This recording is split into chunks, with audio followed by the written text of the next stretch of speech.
जम्मू कश्मीर की बात करें तो जम्मू कश्मीर के अंदर कई सारे बर्निंग इश्यूज फिलहाल जो है वो चल रहे हैं और लगातार सच न्यूज़ नेटवर्क के माध्यम से हाईलाइट करने की कोशिश हम कर रहे हैं और कहीं ना कहीं ये कोशिश कर रहे हैं कि आम जनता की आवाज़ को जो है वो उठाया जाए। बात करें एब्रोगेशन ऑफ 370 एंड 35 से, तब से लोगों के अंदर जो है काफ़ी ज़्यादा चर्चाएं इसको लेकर चल रही हैं। कुछ लोगों का ये भी कहना है आर्टिकल जो है काफ़ी ज़्यादा डेवलपमेंट जम्मू कश्मीर के अंदर हुई है और वहीं दूसरी तरफ कुछ लोगों का ये भी कहना है कि जम्मू कश्मीर जैसे पहले था, एब्रोगेशन ऑफ 370 और 35 के बाद भी वैसा का वैसा ही है। और कुछ लोगों का ये भी कहना है कि किसी भी प्रकार की डेवलपमेंट जो है वो जम्मू कश्मीर के अंदर एब्रोगेशन के बाद जो है वो नहीं हुई। इन्हीं तमाम मुद्दों पे चर्चा करेंगे और मेरे साथ बातचीत में PDP spokesperson Virendra Singh Sonu ji हैं। आइए इनसे बातचीत करते हैं और जानने की कोशिश करते हैं सबका साथ सबका विकास एब्रोगेशन ऑफ 370 और 35 के बाद जो है वो कितना हो पाया है। सर, सीधा सवाल यही रहेगा, जम्मू कश्मीर के अंदर जो एब्रोगेशन हुई 370 और 35 उसके बाद जम्मू कश्मीर के अंदर सबका साथ और सबका विकास कितना कारगर हो पाया है? देखिए, ऐसे है कि आर्टिकल 370 के जाने के बाद, जब उसको इलीगल मैं कहूँगा अनकॉन्स्टिट्यूशनल तरीके से बुलडोज करने के बाद, ना सबका साथ है ना सबका विकास है, सिर्फ सबका सर्वनाश जरूर है। और मैं इसलिए कहूँगा कि 5 अगस्त 2019 के बाद जो जम्मू कश्मीर के हालात बन चुके हैं, आप उसमें ज़रा देख लीजिए कि हमारे साथ हुआ क्या है। हमारा सब कुछ छीन लिया गया। जो 370 था हमारा सेफ गार्ड था, हमारी नौकरियाँ, हमारी ज़मीनें, हमारा कल्चर, हमारा आइडेंटिटी को वो बचाव करता था। लेकिन बड़े दुख के साथ कहना पड़ता है कि बीजेपी ने 5 अगस्त 2019 में हिंदुस्तान की पार्लियामेंट में, हमारी पार्लियामेंट में अपनी ताकत का दुरुपयोग करके पूरे जम्मू कश्मीर को जेल में बदल के जो उन्होंने हमारे साथ किया, और उन्होंने हमारा स्पेशल स्टेटस और हमारा स्पेशल जो हमारी शनाख्त थी वो हमसे छीन ली। और अब छीनने के बाद आप देख लीजिए कि जम्मू कश्मीर आज कहाँ पर खड़ा है। हमारी नौकरियाँ हमसे लूट ली गई, हमारे रिसोर्सेज हमसे लूट लिए गए, हमारे व्यापार हमसे लूट लिए गए हैं, हमारी ज़मीन हमसे लूट ली गई है। जम्मू कश्मीर के आदमी को, जम्मू कश्मीर के सिटीजन को बंधुआ मजदूर बनाया जा रहा है। तो मैं समझता हूँ सबका साथ सबका विकास की कोई बात नहीं, सबका सर्वनाश इस रियासत जम्मू कश्मीर में भारतीय जनता पार्टी और एलजी एडमिनिस्ट्रेशन और केंद्रीय सरकार ने किया है। आपने बीच में एलजी एडमिनिस्ट्रेशन की बात करी और हाल ही में एक उन्होंने स्टेटमेंट भी दिया था और अनाउंस भी किया था, जिसके चलते जैसे वो स्टेटमेंट बाहर आई और जम्मू कश्मीर में वो एक बड़ा हंगामा देखा गया।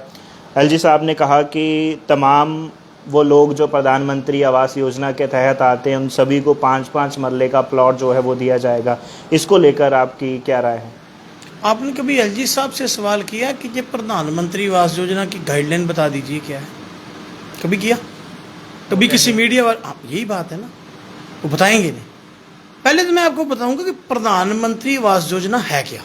जी, प्रधानमंत्री आवास योजना ये कहती है कि अगर मेरे पास कच्चा मकान है, ज़मीन है, मैं मकान नहीं बना सकती, तो मुझे मकान बनाने के लिए पैसे सरकार देती है। आज से नहीं दे रही, 70 सालों से दे रही है। उसको पहले इंदिरा आवास योजना कहा जाता था, उससे पहले भी स्कीम का कोई और नाम था। अभी नहीं शुरू हुई है। हाँ, पहले से शुरू हुई है। हाँ, वो लिफाफा बदला है बाहर का, मटीरियल अंदर वही है। इंदिरा आवास योजना से प्रधानमंत्री आवास योजना। लेकिन उस योजना में कहीं भी ये नहीं मेंशन है कि आपने किसी को ज़मीन देनी है। चलिए, सरकार कहती है हमने ज़मीन देनी है, कहती है एलजी एडमिनिस्ट्रेशन, चलो अच्छी बात है। अगर आप जम्मू कश्मीर के सिटीजन को, जम्मू कश्मीर के पीआरसी होल्डर को देते हैं, हमें कोई इतराज़ नहीं। लेकिन मैं इनसे पूछना चाहता हूँ, ये डाटा कहाँ से आया 2 लाख आदमी का? किस सरकार, कब ये सरकार ने नोटिफिकेशन किया, गजट प्रिंट हुई कि हम इनको 5 मरले प्लाट देने जा रहे हैं? किस एजेंसी को नोटिफाइड किया, किस अफसर को नोडल अफसर बनाया, उसका दफ्तर कहाँ खुलाया, उसने कहाँ से डाटा लिया कि 2 लाख बंदे हो गए? हमारा ये एक सवाल है। मैंने ये पहले भी कहा था कि एलजी साहब, अगर आप ट्रांसपेरेंट हैं इसमें, तो वो लिस्ट पब्लिश कर दीजिए पब्लिक डोमेन में भी कितने लोगों को आप प्लाट देते थे। वो कभी नहीं कर सकते पब्लिक डोमेन। क्यों? क्योंकि उसमें तो सिर्फ 2000 लोग हैं जम्मू कश्मीर के। 1,80,000 फैमिलियाँ, 1,98,000 फैमिलियाँ तो बाहर से हैं। हमने थोड़ी कहा 2 लाख लोगों को, तो एलजी साहब ने कहा ना 2 लाख लोगों को। अब कैसे कहते हैं नहीं 2100 लोगों को देने जा रहे हैं? इनका एक प्लान बन चुका था कि जम्मू कश्मीर की जमीन बुलडोजर लगा के जो हमसे खाली कराएगी, मेरे और आप जैसे लोगों से खाली करवाएगी, 5-5 मरले 2-2 मरले, वो बाहर के लोगों को देनी है। क्यों देनी है? क्योंकि जम्मू के लोग इनको वोट नहीं करेंगे। जम्मू के लोग समझ गए ना इनके सपने, इनकी बातें जो करना चाहते हैं। अब वोट नहीं करेंगे, वोट बाहर से लाने, तो बाहर से वोट लाने के लिए उनको मकान बनाना पड़ेगा यहाँ। मतलब जम्मू कश्मीर के पैसे से जम्मू कश्मीर की जमीन पर आप बाहर के लोगों को लाकर बसाएंगे। बाहर कौन है? जो जम्मू कश्मीर का स्टेट सब्जेक्ट होल्डर नहीं है। मुझे बताइए कितने हमारे जम्मू कश्मीर के लोग बाहर जाके मजदूरी करते हैं, उनको कितने प्लाट दिए हैं वहां पर रहने वाली सरकारों ने। और दूसरी बात मैं ये बड़ी क्लियर आपसे कहना चाहता हूँ कि आप हमारे जम्मू की टोपोग्राफी चेंज करना चाहते हो, हमारा डोगरा कल्चर खत्म करना चाहते हो, इसलिए आप बंदे बाहर से ला रहे हो। आप जो काम करने वाले वो तो करते नहीं, नौकरी किसी नौजवान को आप दे नहीं पा रहे। पिछले 4 सालों में 3 लिस्टें आपने निकाली हैं और तीनों को ऐश कर दी हैं जनरल सर्विस सिलेक्शन बोर्ड की। कहते हैं इसमें चोरी होगी, इसमें धांधल होगी है। चोरी किसने की है? लाइए इन्वेस्टिगेशन कीजिए। वो करते नहीं क्योंकि इनके अफसर और इनके लीडर शामिल हैं उसमें। इन्वेस्टिगेशन करते नहीं है, लोग सड़कों पर खज्जल हो रहे हैं, नौजवान धरनों पर हैं। सो इसलिए मैं कहता हूं कि इनका झूठ है, सिर्फ झूठ की दुकान है भारतीय जनता पार्टी, और झूठ का अखबार छापते हैं, झूठी बातें चैनलों पर आकर करते हैं जिनकी इनको समझ ही नहीं हम कर कह रहे हैं। तो यही वजह है कि आज जम्मू कश्मीर में अस्थिरता का माहौल है, लोग सड़कों पर हैं, लोग प्रोटेस्टों पर हैं। इसीलिए यही वजह है कि बीजेपी यहाँ चुनाव नहीं कराती, उनको पता हमारे पास कुछ नहीं रह गया। जी, लास्ट में एक सवाल रहेगा। हाल ही में बी.आर. शर्मा द्वारा अनाउंस किया गया, उसमें उन्होंने बताया कि अक्टूबर और नवंबर में जो है वो पंचायत के इलेक्शन जो है वो हो सकते हैं। इसको लेकर किस तरीके की तैयारियां फ़िलहाल पीडीपी की तरफ से चल रही है? क्या आप इसको लेकर कहना चाहेंगे? क्योंकि आफ्टर एब्रोगेशन ऑफ 370 और 35A के बाद पहली बार आई थिंक मुझे लगता है जो है इलेक्शन हो रहे हैं। देखिए 370 के बाद इलेक्शन डीडीसी के करवाए हैं, बीडीसी के करवाए हैं, इसमें मुँह की खानी पड़ी है बीजेपी को, हार के गई। 3-4 डिस्ट्रिक्टों को छोड़ के बाकी सब डीडीसी चेयरमैन अपोजिशन के लोग बने। इनके कहाँ बने हैं? 3 डिस्ट्रिक्टों में नहीं तो 4 में होंगे।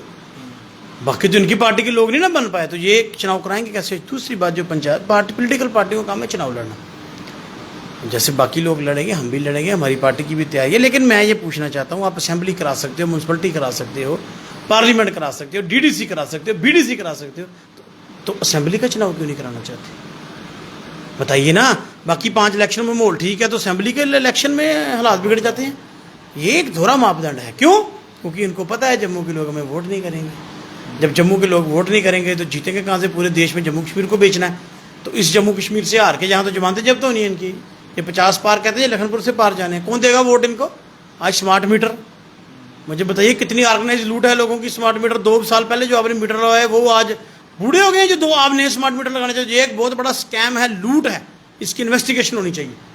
स्मार्ट मीटर आपने, प्रॉपर्टी टैक्स आपने, बिजली पानी का बिल आपने, अब स्मार्ट मीटर के बाद मैंने सुना प्रीपेड मीटर करना चाहते। क्यों भाई? पहले जम्मू कश्मीर में अब बिजली हमारी जा रही है बाहर, हमें शेयर पे यूनिट बेच रहे हो, पानी हमारा, बिजली हमारी, हम हमसे पैसे भी लिए जा रहे हो, और फिर आप कहते हो मुझे बताओ कितनी स्टेटों में प्रीपेड मीटर है, कितनी स्टेटों में प्रीपेड है जहाँ बीजेपी की सरकारें वहाँ है। या आपके साथ लगता पंजाब है, उनके पास एक ही डैम है, तो उन्होंने बिजली 300 यूनिट फ्री की है, तो आप जम्मू कश्मीर की बिजली सबसे ज़्यादा बिजली हमारी और हमसे शेयर पे यूनिट ले रहे हो। हम तो कहते हैं ये आप बताइए आपके पास हेल्थ इंफ्रास्ट्रक्चर कहाँ है? और मैं आपके चैनल से इनसे सवाल पूछना चाहता हूँ एलजी एडमिनिस्ट्रेशन से। 5 अगस्त 2019 से लेके आज तक 5 अगस्त 2023 आ गई है। इन 4 सालों में मुझे बताइए कितने स्कूल, कितने कॉलेज, कितने मेडिकल कॉलेज, कितने हॉस्पिटल और कितनी यूनिवर्सिटियाँ जम्मू कश्मीर में एलजी साहब आपने बनाई हैं? जवाब दें हमें, आपने कितनी बनाई हैं? एक नहीं, एक हॉस्पिटल नहीं, एक स्कूल नहीं, एक यूनिवर्सिटी नहीं। क्या बात करते हैं ये? बताइए कौन सी ट्रांसपेरेंसी है, कौन सी गवर्नमेंट है? भाई सिनेमा हॉल तो पहले भी थे। अच्छा मैं कहता हूँ हॉस्पिटल और सिनेमा हॉल का मुकाबला है? मैं आप ही से पूछना चाहता हूँ, हॉस्पिटल जरूरी है कि सिनेमा हॉल जरूरी है? मैं आप ही इसका जवाब दे दीजिए। तो स्कूल जरूरी है कि सिनेमा हॉल जरूरी है? आप इसका जवाब दे दीजिए। मैं कहता हूँ सिनेमा हॉल खोले, ठीक है, वो मत, मैं मेरी एक बात बताइए कि स्कूल कितने खुले हैं? क्यों स्कूल नहीं खोलेंगे? कॉलेज यूनिवर्सिटी नहीं खोलेंगे ये जब बच्चे को पढ़ाना नहीं चाहते? पढ़ेंगे तो नौकरी मांगेंगे, देनी कहाँ से है? और अब मैं आपको और एक बात बताऊँ, पिछले दिनों CUET का टेस्ट हुआ, इन्होंने जम्मू कश्मीर के बच्चों को बाहर भेजा टेस्ट देने के, लोग पहुंच नहीं पाए। जब हमने प्रोटेस्ट किए, सबसे पहले हमारी पार्टी ने किया, प्रेस कॉन्फ्रेंस की, घेराव किया, तो तब इन्होंने कहा नहीं जी कोई ज़रूरत नहीं है, हम ऐसी एडमिशन देने से पैसे पहले ही होती थी। तो पहले क्यों नहीं दिया आपने? जिन लोगों ने 30-30, 40-40 हज़ार रुपये बाहर जाके खर्चा, उनका क्या बना? क्यों? क्योंकि इनकी एक कवायदा है कि जम्मू कश्मीर में पढ़ना नहीं चाहिए। मुझे बताओ चलो हॉस्पिटल बता दीजिए कितने खुले, कितने PIC को CIC किया, कितने CIC को सब डिस्ट्रिक्ट हॉस्पिटल किया है? क्यों? क्योंकि सरकार नहीं है, चुने नुमाइंदे ये काम करते हैं ना। ये तो बाबू कल्चर है, 4 लोग बाहर से आए जम्मू कश्मीर को चला रहे हैं, कुछ तो और भी कह रहे हैं, वो भी कर रहे हैं। आज मुझे बताइए, आज जम्मू कश्मीर की बात कौन कर रहा है? तो बाहर से लोग आए हैं ना, इनको क्या पता जम्मू कश्मीर कहाँ है, इनको क्या पता बारामूला कहाँ है, बारामूला में कौन कौन से गांव का उनको पता है, कहाँ है, कहाँ गांव कहाँ है? कभी ये गए हैं गांव में, कभी ये LOC के नाम पर गए हैं, कभी ये इनको क्या पता है कहाँ गांव है? ये लाल चौक कोई कश्मीर समझी बैठे हैं। लाल चौक कश्मीर नहीं ना हो सकता सारा, ठीक है, श्रीनगर का हिस्सा है। पुरानी मंडी, सुपर बाजार या गांधीनगर अफसर रोड जम्मू है। कभी कोई नहीं है, कोई जाता नहीं, RSपुरा कोई जाता नहीं, सुचेतगढ़ कोई जाता नहीं, परगवाल बॉर्डर पे कोई जाता नहीं, मड़ कोई जाता नहीं, गजनसू कोई जाता नहीं, गांव का इनको पता नहीं, कोई तातरेल गया, कोई रचक गया, इनको पता ही नहीं है वहाँ, इनके लिए तो बस वो शहर ही है। तो ये बातें हैं, ये बाहर से लोग आए, इनको नहीं पता है हमारा कल्चर क्या है। जितने मुझे पता होगा, जितना आपको पता होगा, जितना अपने कैमरामैन को पता होगा, इतना इनको नहीं पता।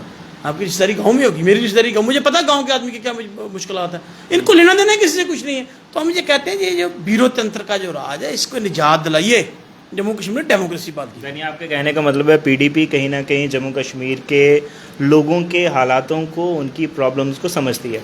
भाई हमने तो पहले भी कहा था, हमारा प्रेम जम्मू कश्मीर के लोगों के साथ है और जम्मू कश्मीर की तर्जुमानी हम करते हैं। हमारी पार्टी थी जिससे श्रीनगर दिल्ली में जाके पार्लियामेंट और उसके बाद प्रोटेस्ट किया, गिरफ्तारी दी महबूबा जी की अध्यक्षता में, मैं भी साथ गिरफ्तार हुए थे। जो पीला पंजा बंद करवाया ना, फिर तो चला नहीं इनका पीला पंजा, फिर आगे चलाते ना। ये है कि ये लीडरशिप की कैपेसिटी है। PDP है जो जम्मू कश्मीर के लोगों की बात करती है। हमने स्मार्ट मीटर पर प्रोटेस्ट किया, उसमें भी गिरफ्तारी हुई, यहाँ से मैं गिरफ्तार करके ले गए, मैं भी गिरफ्तार था। आज हमारी पार्टी ने स्मार्ट मीटर पर प्रोटेस्ट किया, आज जम्मू के लोग भी कर रहे हैं, प्रॉपर्टी टैक्स पे करते हैं। तो ये चीज़ें हैं कि जो BJP है वो जम्मू कश्मीर के लोगों का खून निचोड़ना चाहती है। क्यों? वो कहते हैं बड़े मध्य की बात ही ना करें, रोजी रोटी के लाले पड़ा हो। और 98% BJP के लीडर ऑफ द कैमरा हमसे बात करते हैं, वो कहते हैं यार बोलो, हम बहुत परेशान हैं, हमारी सुनता कोई नहीं, 3-4 लोगों की सुनते हैं। तो ये आज जम्मू कश्मीर में ऐसे हालात बनाने के लिए BJP जिम्मेवार है। जी, चलिए बहुत बहुत शुक्रिया। तो जम्मू कश्मीर के कई सारे बर्निंग इश्यूज़ को लेकर हमने वीरेंद्र सिंह सोनू जी से बात करी, और पूरे कन्वर्सेशन को लेकर आपका क्या कुछ कहना है, अपनी राय जो है कमेंट सेक्शन में आप ज़रूर रखिएगा। नमस्कार।